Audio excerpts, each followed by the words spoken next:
Jam sir, thank you so much for finding time for the Global Village Space magazine. Thank you so much. Let me ask you the first question. That you are the Chief Minister of Balochistan for more than 2.5 years, and Balochistan is Pakistan's largest province in terms of the area, but the smallest in terms of the population. How have you seen the challenges of this province? Thank you very much, first of all, Pirzada Saab, for we both sharing this opportunity of exploring and talking about Balochistan. As you know, as you've said it yourself, the biggest province in terms of its landmass and the smallest in terms of its population. And with this, I would like to add two more things. Being one of the most deprived in terms of being not a very well socio-economic developed province, and at the same time being the province. Definitely, I have been here for a very long time. My father, my grandfather, my family, and I'm born in Quetta also. So we all were quite acquainted with what Balochistan is all about. But after coming into the government, definitely the perspective changed a lot. And the reason it changed a lot, the challenges which I was going through and the perspective and from a lens of a governance point of view, I've seen it totally different now. And for me, it has been the most important thing which I've come across Balochistan at the moment is it's quite not connected with the whole nation in many ways. It's not connected socially, it's not connected in terms of trade, it's not connected in terms of many such challenges, which has really alienated the province in many ways. And on top of that, governance has become one of the key factor which has really erupted in the last 2 decades in Balochistan. And as you know, if the governance is not very well implanted in many parts of the Balochistan being so huge, so the services, the delivery which people want to see, the help, the assistance which they are looking towards as a government, as a state, has not really gone to that side. So for me, from the first day, I took oath. I was there for a few months. I saw that Balochistan is totally an administrative governance issue which has not been addressed properly, and because of which many other challenges took place and really emerged in the last 30, 40 years' time.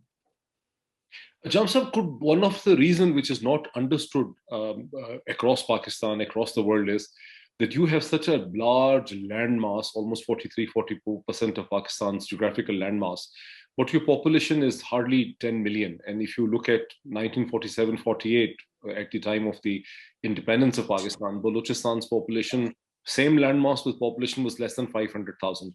So one of the crucial problem in terms of the governance is that you couldn't really have the connectivity between scattered populations and resources that were so far off. Could this be one of the principal reasons which has not been understood while we think of Balochistan?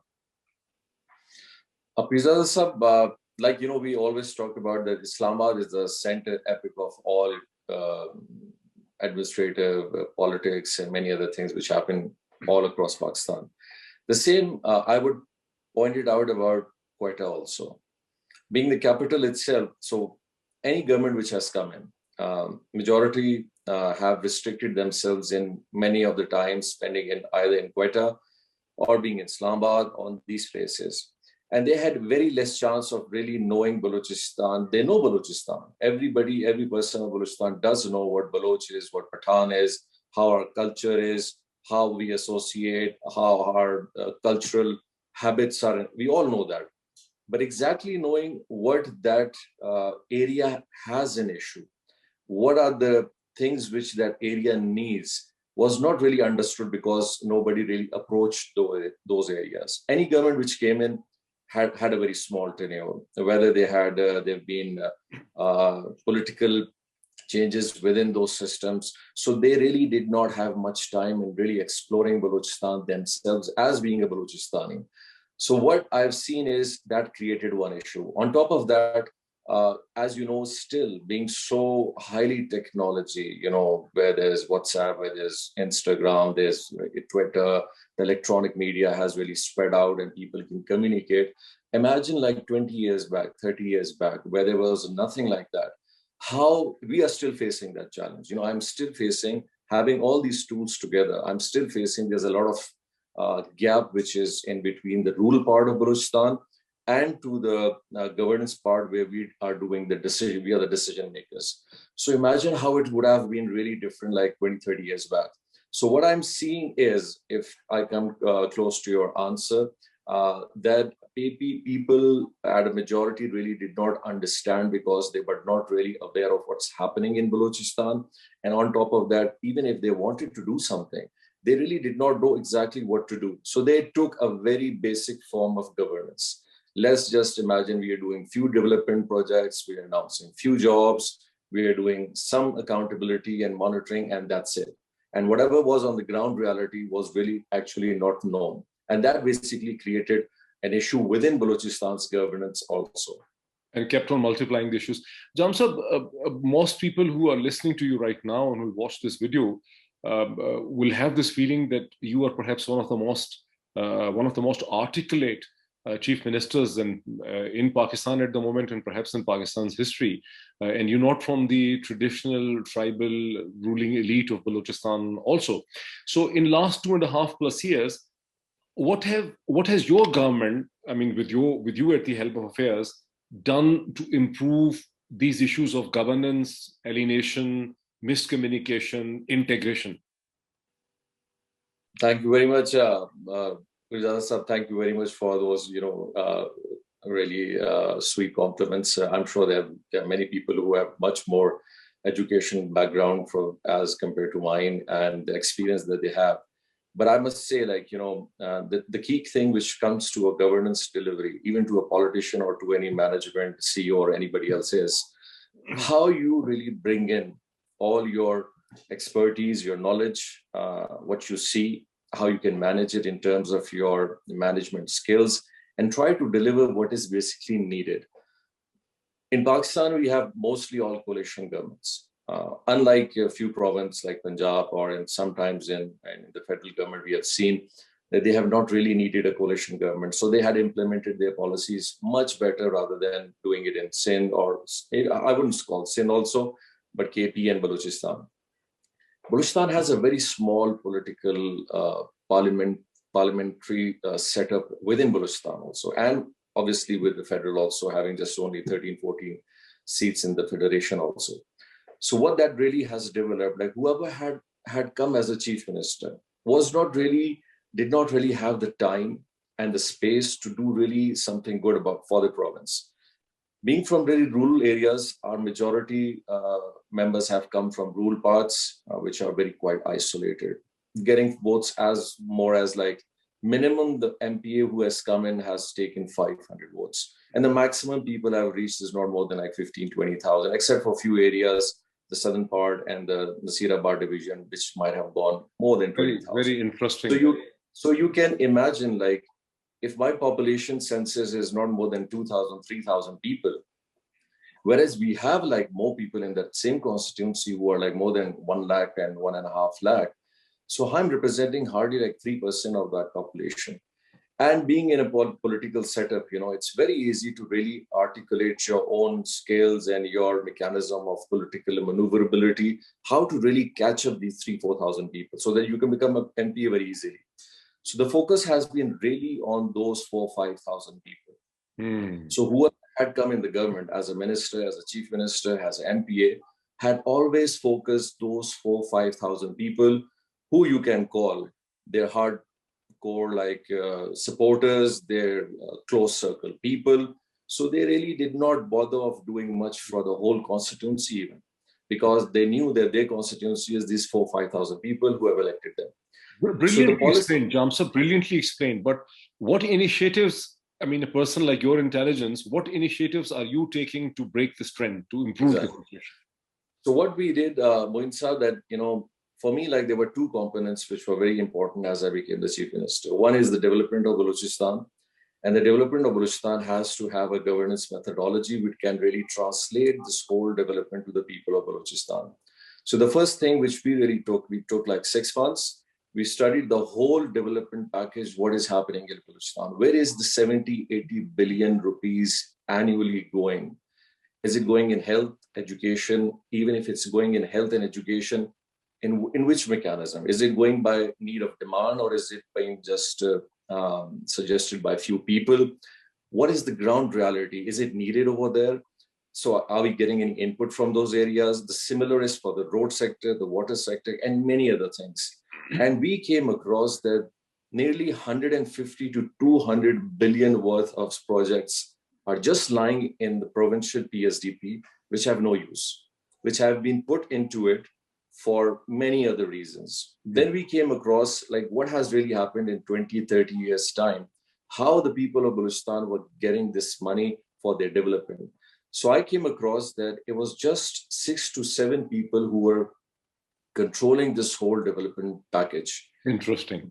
Topmost, the chief minister being the whole power of that whole province.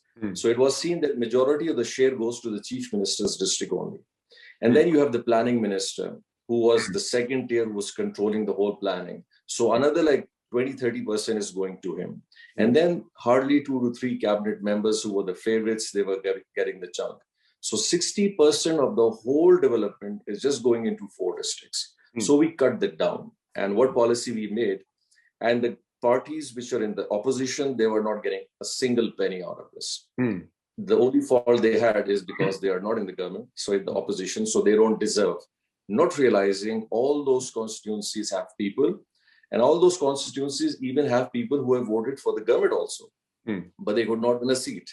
So what we did, we said, whether it's the chief minister province, whether it's the minister province, whether it's opposition or government, each district will get an equal kind of representation in terms of its funds distribution. And for that purpose, we made the categorizations. Okay, for health, we're going to be giving this much, 2 bases of land and population to that area, whether it's our government person or it's an opposition guy. The area will get it.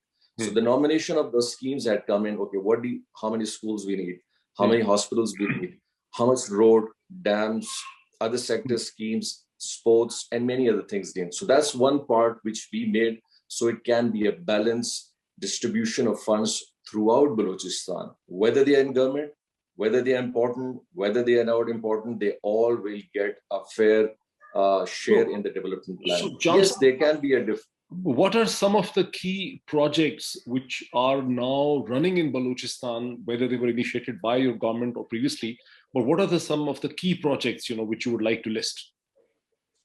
So after doing that, so obviously then we listed what are exactly the key things which are needed for Balochistan. I'm sure there's a huge list. I'm kind of a person, a lot of people just tell me, why don't you just focus on 2-3 things? I said, fine, I can focus on 2-3 things, education, health, many other things. So how would you take health and education if there's no road? How would you make sure if a health facility is going to work out if there's no electricity? How will we make sure if an institute and university is running fine, whereas the local area does not have a socio-economic outcome for any living, a job or business or anything? So we characterize things into like 15 sectors. So I came to know like how much are we giving to each department? Let's say women representation had 0, sports had 0, IT had 0, socio-economic had 0. Health had only in buildings which did not have a SNE to be given them a revenue share of equipment and human resources, many other things. Roads were made which were not there. And those which were made were of so low quality within the PC1 that one could really understand that, this road is going to be totally of no use in 2 or 3 years time period. So we exactly made fine. The connectivity is very important. Let's make huge roads, let's make medium roads, and let's make roads which are needed within the town and within the limits of that district. Okay, fine. With that, how do we go with the higher education thing? So we came to know there are a lot of districts which have colleges and degree colleges and polytechnics and Balochistan residential colleges, university campuses, but there are many which do not have anything. So we said, okay, fine. The ones which do not have anything, we have to fulfill them first also. Fine, we have to improve the ones which have the existing. Higher education, there was a fund which the provincial government used to give to the higher education. That was only 50 million. We increased that to 200 million so we can really assist the universities within Balochistan, which can really bring up a good quality and better facilitate their infrastructure. Coast, one of the key areas which was never touched in Balochistan in many ways, whether for fisheries, whether for industries, whether for tourism, whether for any perspective, we are making things for that. Like there's a master plan which is happening, there are resorts which are happening, there's social, there's tourism happening, and many other things. And the fishing sector, we're improving how people's livelihood can really change. In terms of agriculture. Just a quick intervention. In terms of integration, two questions. One, in terms of health, the central government, the Islamabad government has started giving the health card, a comprehensive health card, in Khyber Pakhtunkhwa, in the center, in federal areas, and also in Punjab. Is your government also going to give this comprehensive health card by the end of this year or next year? We are planning a universal health card, which is going to be for everyone. And we have already initiated the program. While I'm talking to you, the Secretary Health is already visiting Punjab, KP, and Sindh. Okay. We're trying to get what best we can do with the health card things. Some of the components of health card are already working, but inshallah, we are planning bringing up this universal health card a little different from what is happening in Pakistan. How will this be different from the other health cards? The health card, I think so, which currently is happening is limited to like a certain level of amount, which is going to be utilized by an individual, more kind of a debit card limited to certain hospitals which are in Pakistan. What we are trying to do is like, if this health card can have more fragments into it, fine, it can be used as a health card, but it cannot be used as any other socio-economic card.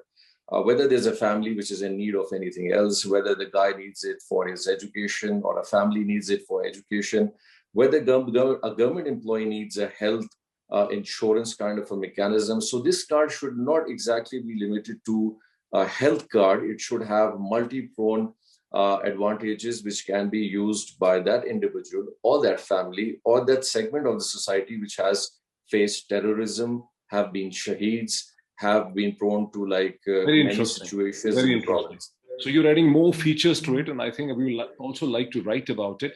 Tell me something in terms of integration. For instance, when we read about the CPEC projects, and there is a very proper road network like Makran Coastal Highway, which plays an important role in terms of integrating.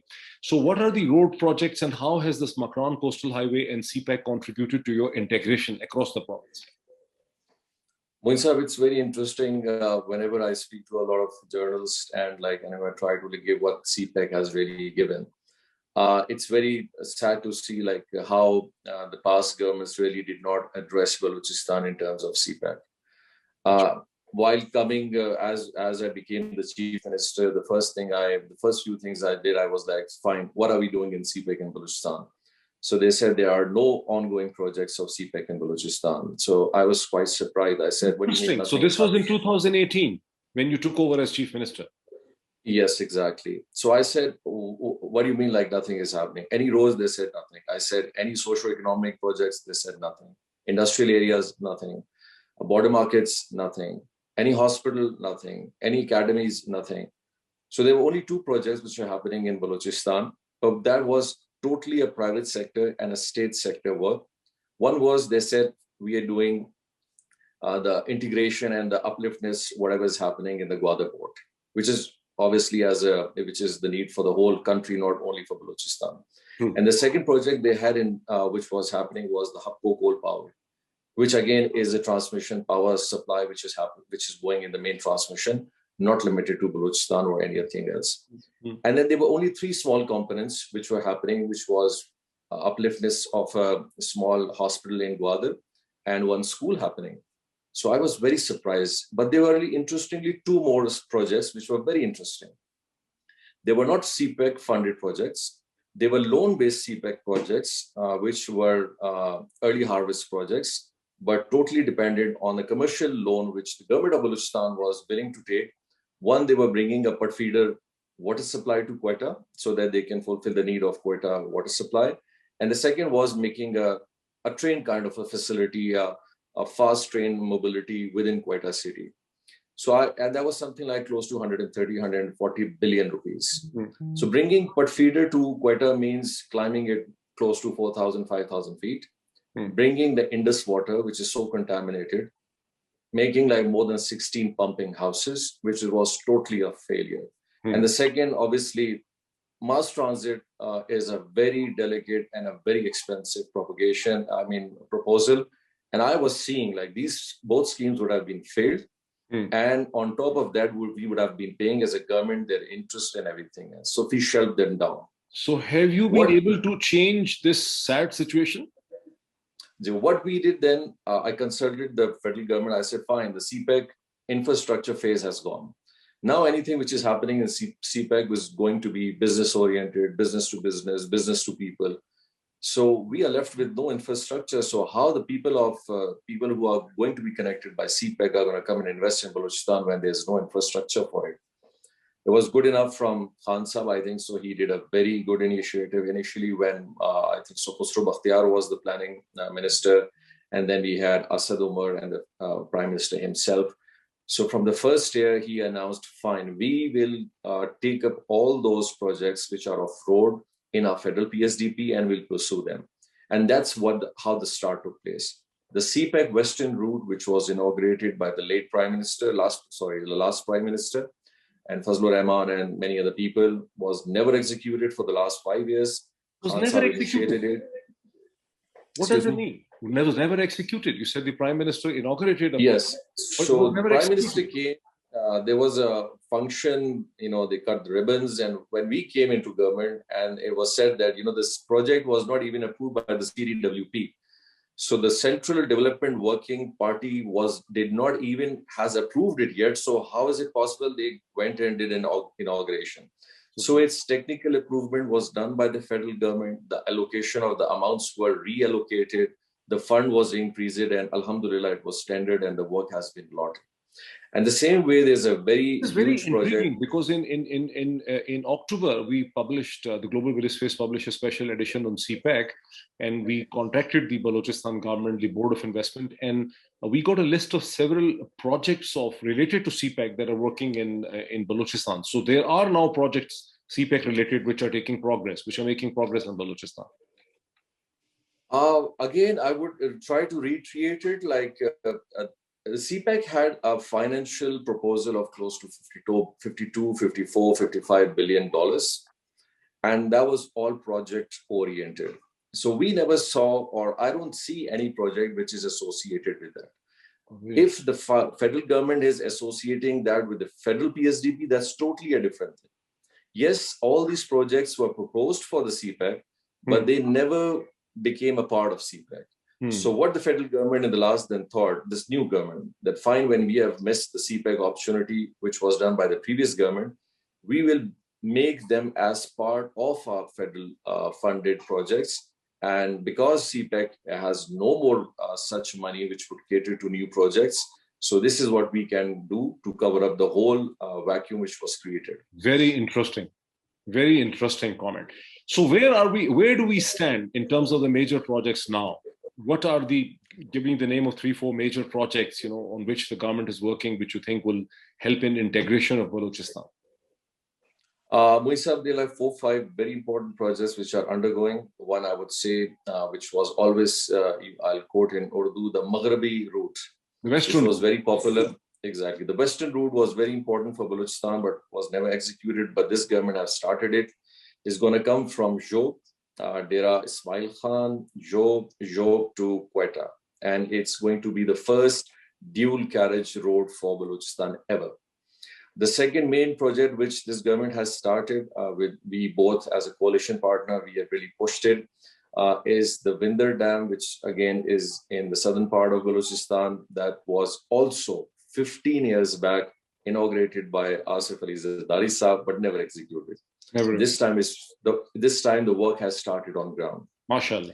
The third most important project which is going underway, and it's at the feasibility and final study level, is the main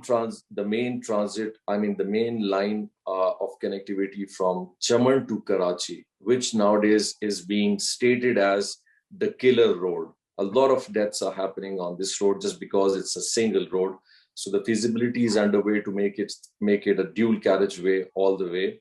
That has been approved by the federal government. Hoshab, Avaran, the same way we are seeing roads in Turbat. And few more projects which are very important. One of the biggest dams which is going to happen in Balochistan is Nolan Dam, which is in Khuzdar and Chalmaksi, which is going to become the biggest dam of Balochistan, inshallah, has been approved also. It's a loan-based, but there's a guarantee by federal government and Balochistan government. The work has really closed down on it, and it shall be going soon, one of the tendering processes. The fifth important thing, which was always neglected in Gwadar, the people of Gwadar always said the CPEC has really brought in a port only, nothing else for us. So one of their biggest demand was having an eastern road access for the fishermen. It was a huge project, again being executed by the federal government. The 5 MGD plant, the desalination plant, is underway. It had some complexities, but that will be again coming for the people of Gwadar again. A lot of small other infrastructure roads which are happening in the PSDPs, the western bypass route of Quetta. This is going to be a ring road for Quetta, connecting Kuchlak all the way to Mastung side. That's going to be a great relief for the people of Quetta also. And same way, there are many innumerous small dams and rest projects which are underway. At the same time, any possibility of a rail linkages between Gwadar and Karachi? Is your government really taking that issue with the federal government, that there should be rail connectivity? That's one of you can say one of my keen interests nowadays, how we can connect the southern part of Balochistan with Karachi. And I think so that will be the game changer for CPEC, for the coast area of Balochistan, and for really bringing Gwadar to a success. What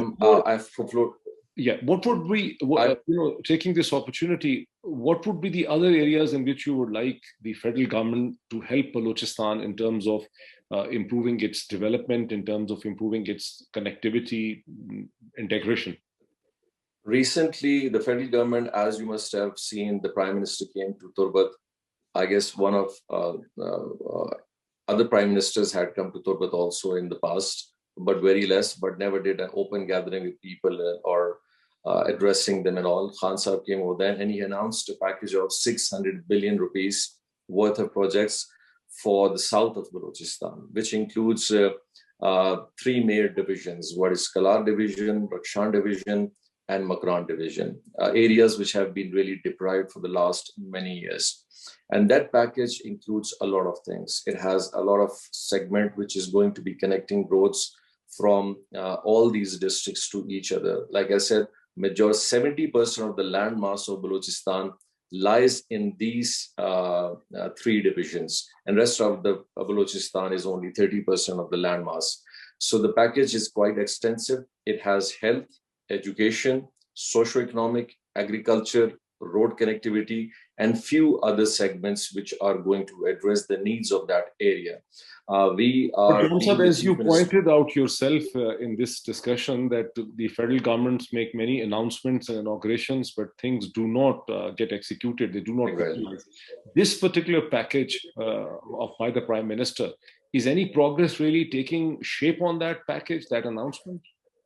Because mutually we are doing it. The government of Balochistan, whatever the estimates, the PC1s and the proposals are going to be done by us. We have nearly completed all those and we are forwarding it to the federal government so that they can approve it and they are going to allocate the funds for it. Works which are going to come under the preview of NHA and others, they're already doing their work also. The Prime Minister had constituted a committee and the option was given who to address it. And it was good enough that he has given the committee should have been headed by the government of Balochistan. So I'm heading that committee with all the stakeholders on board, and we review the progress every fortnightly.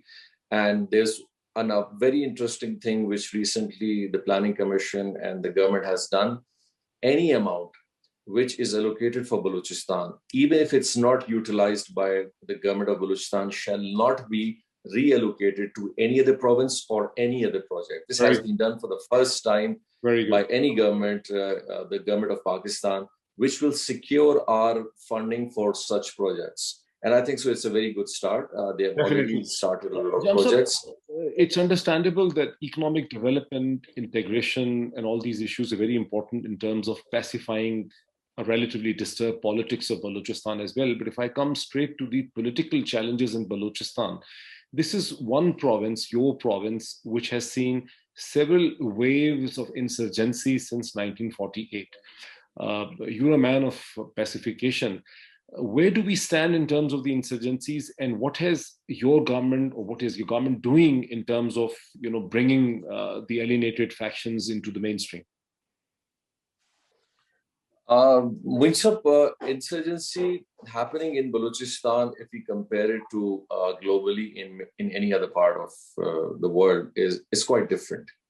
The first insurgency which took place in Balochistan nearly like 60, 70 years back. You can imagine how big Balochistan is.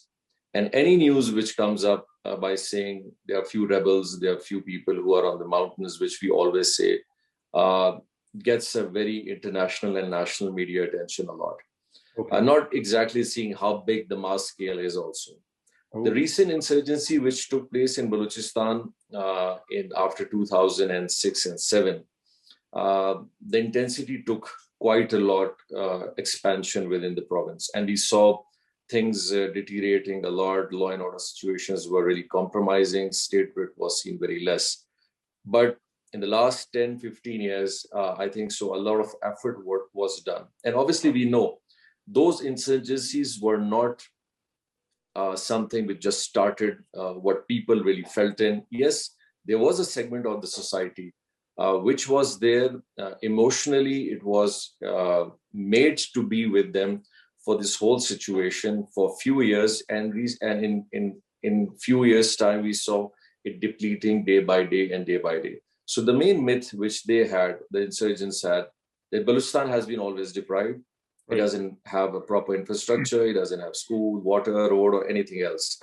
So a bigger segment of the society, which was obviously not really facilitated by all these facilities, emotionally got a linkage towards this, but not realizing this whole insurgency had a different reason to be bringing up. Right. The main cause initially was that we will be your voice, we'll raise it for you, and we'll take it to the different platforms and we'll solve all these issues. In terms of taking the opportunity that I'm talking to someone who's as aware of Balochistan's history and who has a grip on the subject, hearing you out, are you suggesting this thing that different insurgencies, for instance, the 1970s insurgency, was different in terms of character from the insurgency that broke out in 2006, and the causes were not similar to each other? Majorly. I think so. The recent insurgency which we have seen is more linked towards financial things, more linked of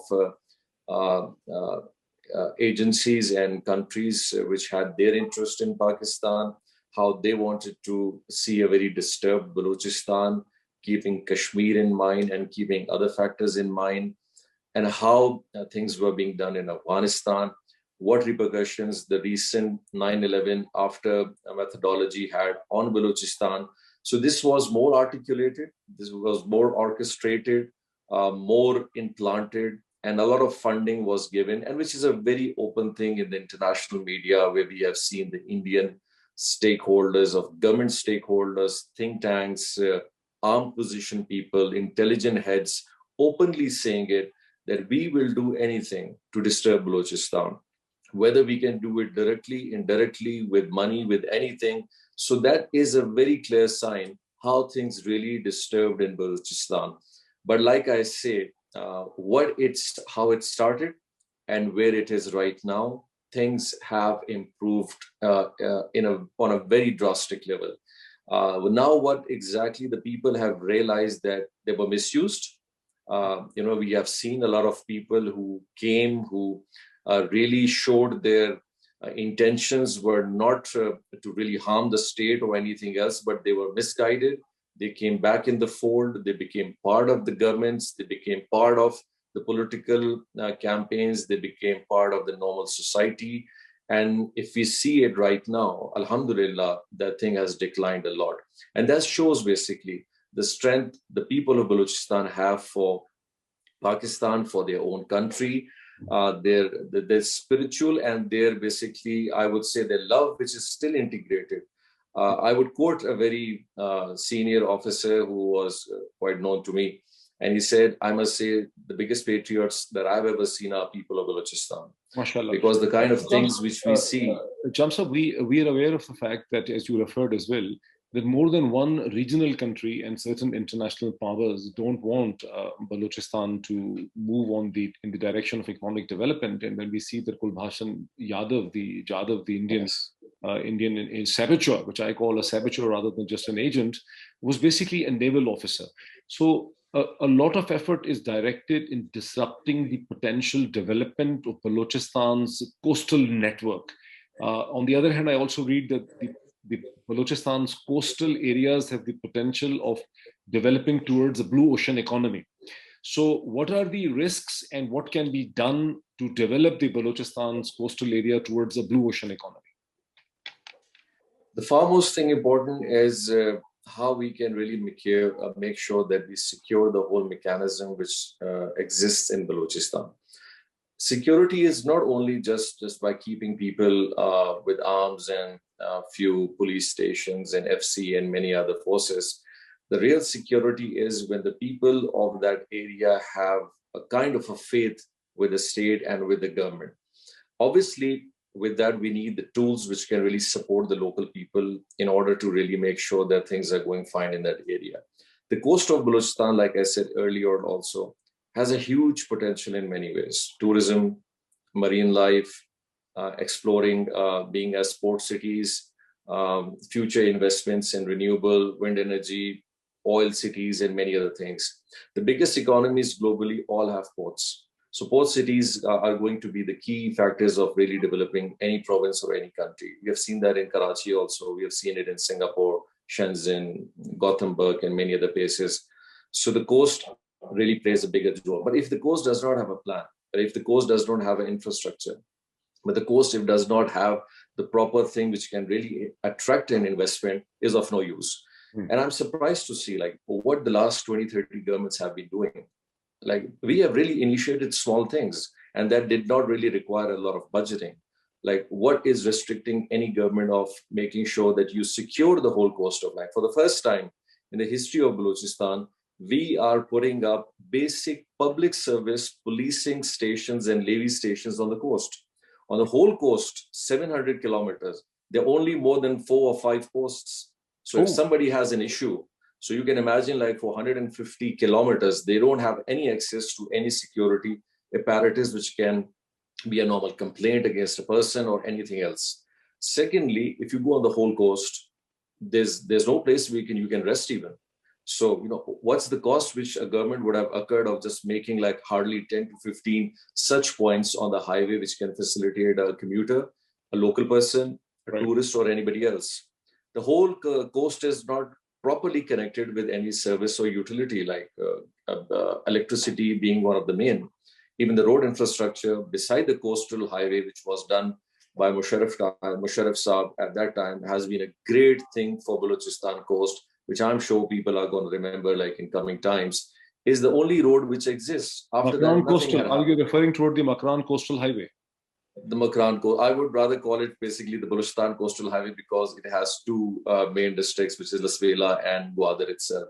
Right. And the fourth most important thing is there were more than 6-7 jetties made for the fisher community, all failed because they were not properly planned by consultants who know marine life, marine methodology, how the sea ocean works, how the siltation works. They simply made ponds which are totally filled with sand at the moment. A lot of desalination plants were initiated, fishing plants were initiated. So the main concept was to tender a work, get it given it to anybody, get your share done, and whether it goes or not, that wasn't the concern. So if you see the whole coast, no major cities were developed, and those cities which were there did not have the proper infrastructure. So what we're trying to do is give the cities proper infrastructure, water, a basic living line, a proper need for schools and a health facility, security checkposts, not checkposts, I would say that stations, which do the need for the local community also, and how to secure it, how to better it.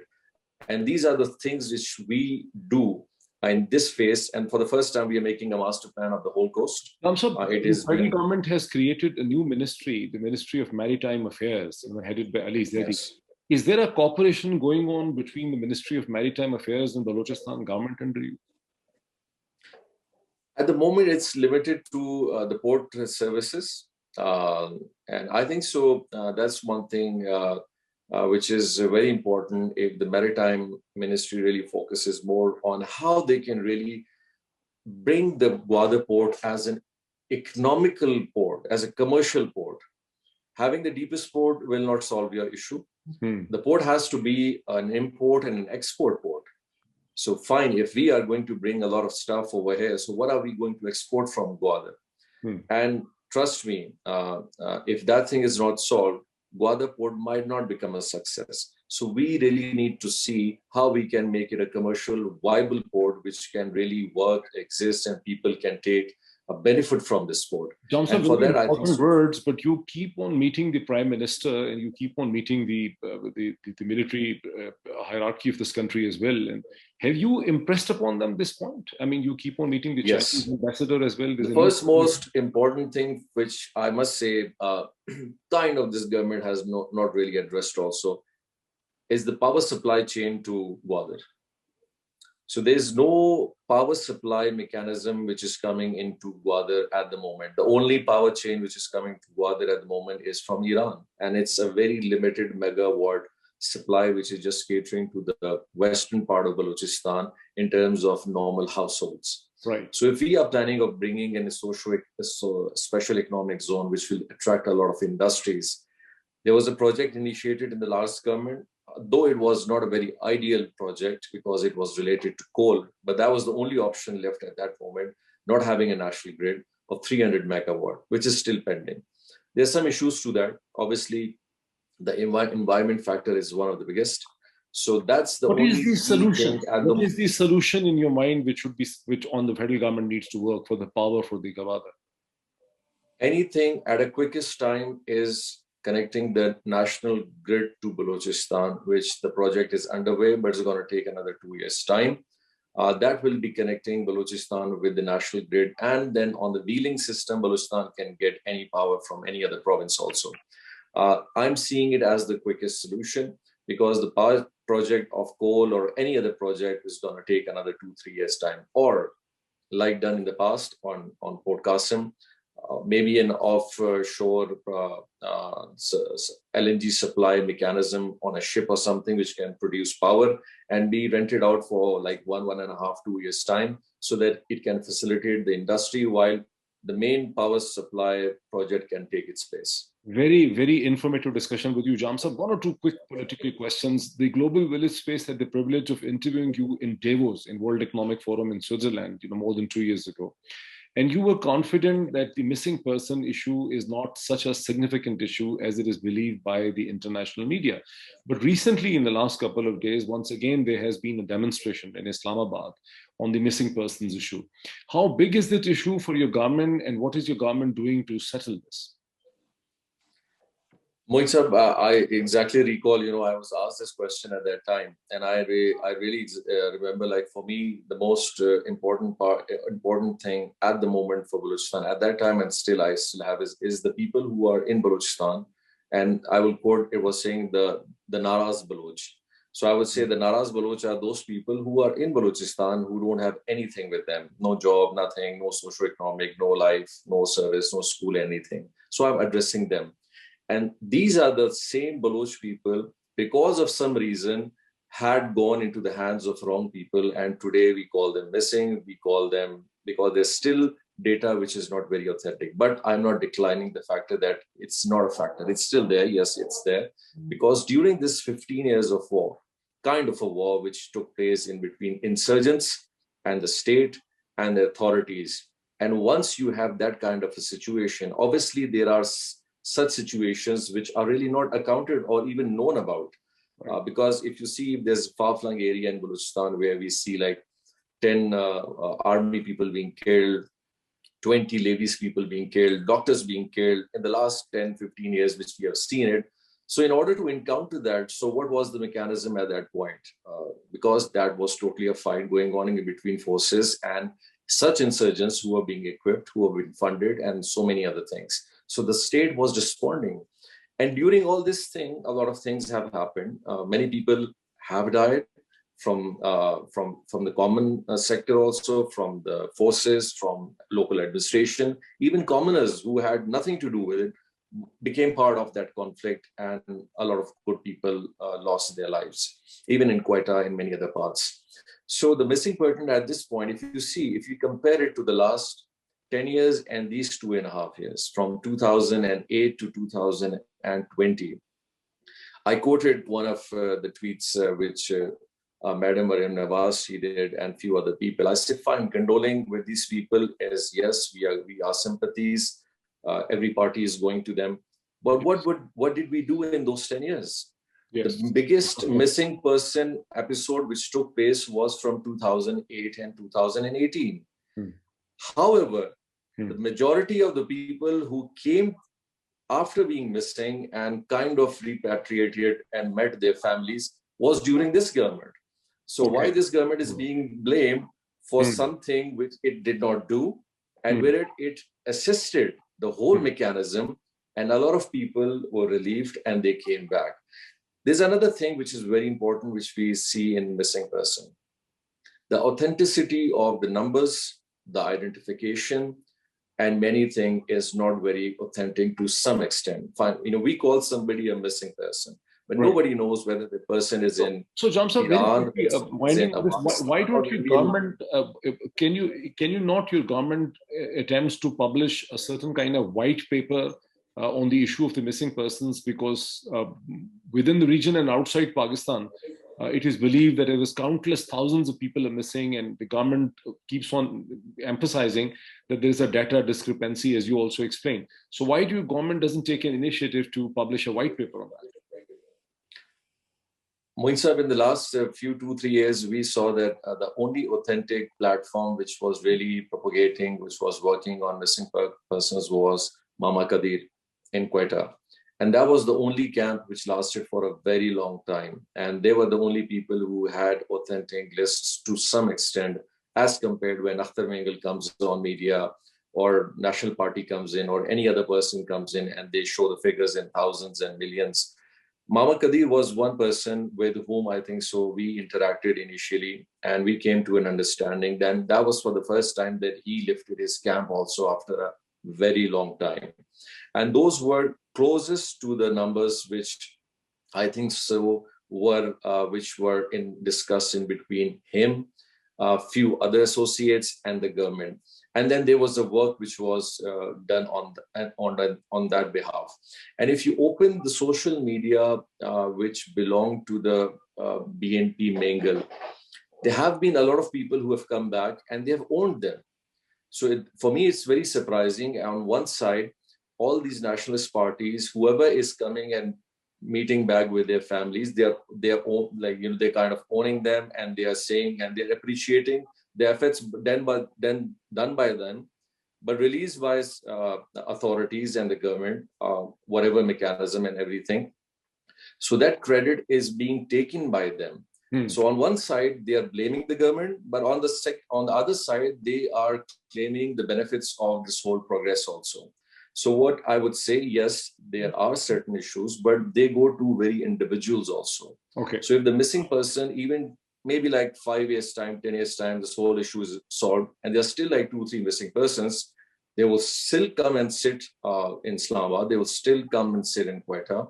Right. So this is something which can go on for a very long time, because we still don't know what exactly that missing person is. And I would not like to say like they are groups, but they can be. They're very genuine groups. I'm not saying whether a group is genuine or not in missing persons, but there can be a lot of groups. So I understand that there's a lot of politics rather than the accuracy, whether the facts have been blown by the politics. One last quick question. Another very painful issue which your government has inherited is the sectarian conflict across Balochistan. And Once again, a few weeks ago, the Hazara community miners were attacked, there was a terrorist attack against them. What precautions and forward measures is your government now taking so that such mishaps and tragedies don't take place? Moeed, for me, the most important factor when it comes to security is how much prepared a government is to encounter such things. Are we equipped? Do we have a right mechanism? Is our human resource of security authorities to that level that they can combat, apprehend, and foresee something which is coming for the province or for any particular, basically, community, which is Hazara or anybody else or sectarian? So after coming into the government, we made a very holistic approach. There's a levies force and there's a police force in Balochistan. So the levies force has been always a point of controversy and political gain in Balochistan, where a lot of political people have stressed that levies is the force which should remain and police should not be given to Balochistan. They should be limited to the towns.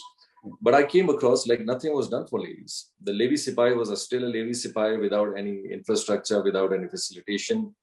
Even they didn't have a cadre. They only had one subedar and one sipai. So we brought up a package of close to 8.5 billion rupees. We started that in 2018. And we have brought levies to a level which now is a totally different levies, which is used to be 3 years back. The same way we are improving the police infrastructure in terms of human resource, equipping them. For the first time, the CTD has been widely spread in Balochistan in 33 districts. But this sounds like a very generalized law and order improvement. What about specifically protecting a targeted community like the Hazara? Exactly. So during this whole phase of time, there have been a lot of operations which the civil government and the security apparatus have taken in 2 years' time, identifying such people and identifying such organizations which were the main core of doing these target killings and such incidences. And there have been a lot of accomplishments in all these affairs. A lot of people have been brought to justice. And that's why you see the current Balochistan is very different of what it used to be 5-6 years back. I'm not saying like everything has come down, but in 2019, we did not have a single incident. We didn't have, in 2019, we had one incident. In 2020, nothing happened. And recently, a very unfortunate incident happened basically in Much, which was something was of a different kind, where we saw that the collaboration in order to address the Hazara community over there was orchestrated in a very different manner. But Hazaras going to this facility for working shows the confidence in the last 2.5 years they had really seen in how improved the government mechanism had become. But alhamdulillah, still, things are very much better. We are putting up like a lot of things which can really counter those things. So I will come back to the first point where I started. Any situation, any security issue, it's related to the security apparatus. So if your mechanisms are not well placed, then it can do anything. It can go sectarian, it can go individual, it can go for your commercial, it can go to a blast, it can go to a targeting or even to theft and many other things. But as we improve the mechanism, so we restrict and filter out many things which can be of very devastating in nature and magnitude also. Johnson, thank you so much for giving us so much time and for orchestrating and articulating these issues in a very comprehensive fashion. We look forward to stay in touch with you. Thank you so much, Johnson. Thank you so much. Thank you very much, Moeed. Thank you. Thank you. Thank you.